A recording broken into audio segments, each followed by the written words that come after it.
Offering advice can be really dangerous if it's not done in the right way and at the right time. I like to use the Bible to defend my position on things, and it's very easy to pull scripture out and to use it inappropriately, I think. So, for example, in Proverbs it says, "The way of the fool is right in his own eyes, but the one who listens to advice is wise." See, I like to use that when I'm giving advice or when I'm looking if people are going to hear the advice, because they'd be wise to accept my advice. And, when I think about that, I think, gee, if they don't, I don't know if I think they're a fool, but I do think they would be wise if they accepted my advice because I'm all-knowing, right? Now, then when someone's giving me advice, I think a little bit differently. In Proverbs, it also says, "The plans of the wise are just. The counsel of the wicked is deceitful." Now, I don't know that I really think of people that are giving me advice as being wicked, but I like to think, I'm just and therefore I'm right. And therefore what they're giving me is bad advice. And you notice the common thread here? The common thread is I am right. And they are wrong. And so I accept that. And I defend myself. So that's I don't think very healthy. As I've thought about the ways I give and receive advice, I recognize that people that I'm giving to advice probably think I'm wrong. And when I receive it, I sometimes think that too. So giving advice is really tricky. None of us likes to see someone in pain. And when I see someone that's in pain and is struggling, I want to help out. And since think I'm always wise, I step through and offer them advice, but that's not always what they need. And I've come to recognize that giving advice doesn't always work. So there's 5 ways that giving advice is dangerous. First, remember the change process.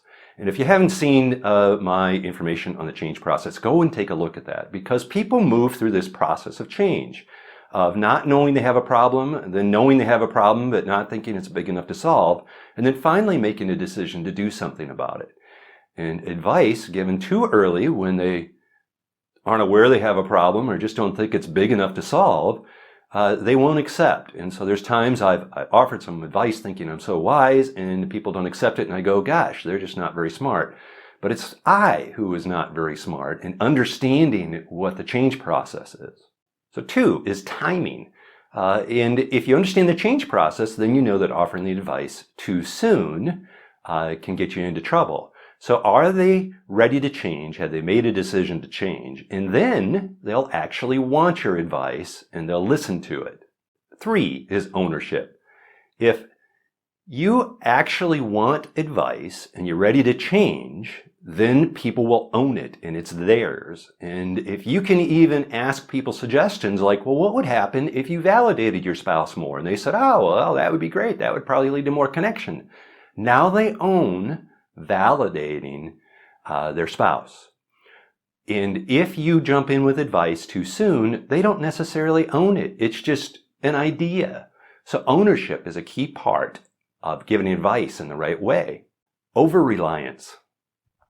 We were meeting with a couple once, and they had a very difficult time to being able to talk about any kind of issue without resorting into criticism and defensiveness. And one of them would say something, the other one would get triggered, and they would blow up and it would escalate. So we spent a lot of time not talking about specific problems they were having, but rather on communication skills in recognizing their pattern. And we met for probably about 10 sessions, and they got to the point, they came in and they had a particular issue they wanted to talk through in front of us, and they just talked and we let them go, and they worked all the way through it. And at the end, I kind of applauded, and it's like, wow, you guys did it. You got it. You went through it. But if I would have stepped in and tried to solve their particular issues, then they would be looking to me of, what's the right solution to this particular problem? And then they become over-reliant upon you and they look to you to solve it. Eventually, when you're meeting with couples, they should be able to work through their own issues by themselves without you. So that is always the goal, is they're not reliant upon you. The real issue If you jump into advice too quickly, they may not be getting to the real issue. So for example, let's say they come and they talk about a problem with money, and you jump in with budgeting tips and how you do things. Well, it might be helpful, but that might not be the real issue. The real issue might be how they talk about money. So if you jump in too quickly, you might be not getting to what really needs to happen. Let me sum this up with a few tips. First, understand the change process.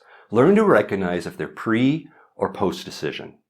Second, help people think through their own solutions. If they can come up with their own solution, then they will own it. Lastly, use the tools. Marriage education can provide a great job and a great number of tools helping them to recognize how to be better communicators and to solve their issues. So understand the change process, allow people to find their own solution, and use the tools.